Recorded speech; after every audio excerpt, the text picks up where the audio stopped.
Week 2 of OTAs now in the books. Hi again, Saints fans, with Cindy Robinson. I'm Sean Kelley. Welcome into the ACME Oyster House afternoon wrap for this Thursday, the end of, as I mentioned, Week 2 of Saints OTAs. There are 3 practices in each week of OTAs. Today, this workout inside of the Oyster Sports Performance Center, and the Saints found themselves practicing in helmets and shells today.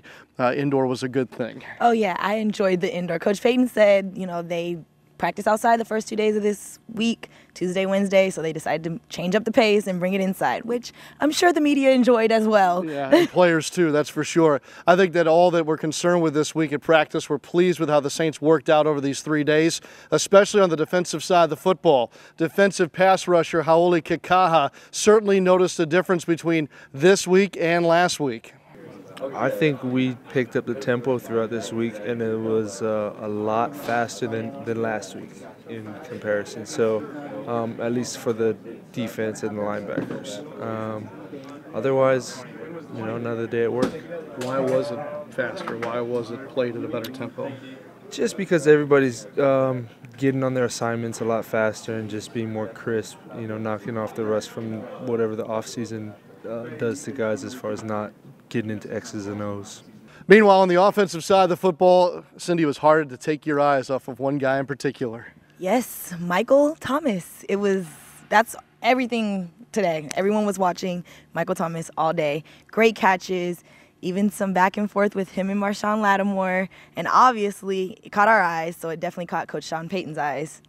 Well, they're out, in any right formation. There's a lot of times where Mike's going against Marshawn, and those are both competitive guys. They're young players. They're going with the ones, and so it's pretty normal to see 6 or 7 plays each day, where those two are working against each other. I think that that competition helps them both. Obviously, it elevates their play.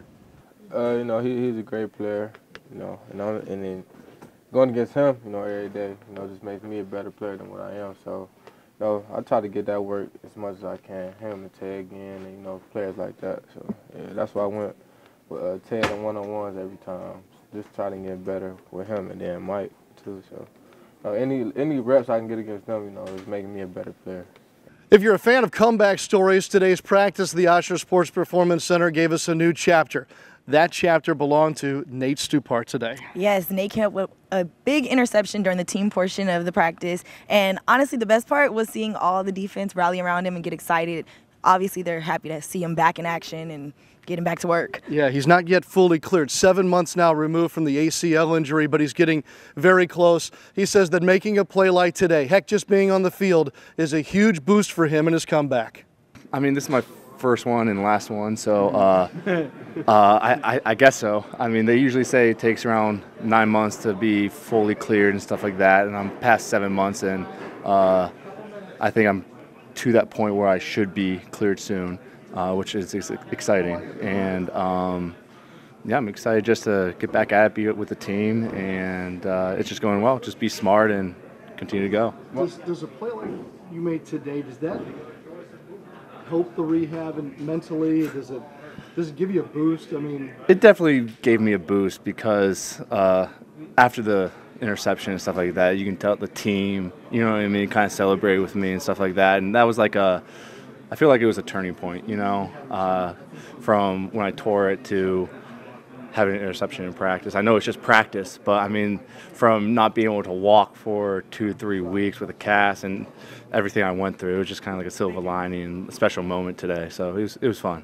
The Saints obviously hoping that Nathan Stupart will be fully back in time for not only mini camp, but certainly for training camp, and what he can add to the Saints with regard to special teams. Speaking of special teams, one thing that Cindy and I did note today, backup quarterback Taysom Hill taking all the reps today as the holder on the Saints' place kicking units. That was worth the noting here on this Thursday too. So now the players will head off, it seems, for a long weekend. What's next, Cindy?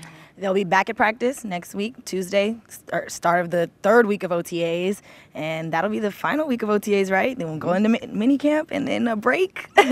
But yeah, 3rd week of OTAs, so we'll be back here for another afternoon wrap. Yeah, certainly so. We'll see you next Thursday after, again, 3 more practices for the New Orleans Saints, wrapping up this current phase of, I guess, what we'd call the off season, or if you'd like to prefer, the early portion of the new season. For Cindy Robinson, I'm Sean Kelley. Thanks again. We'll see you next time on the ACME Oyster House Afternoon Wrap.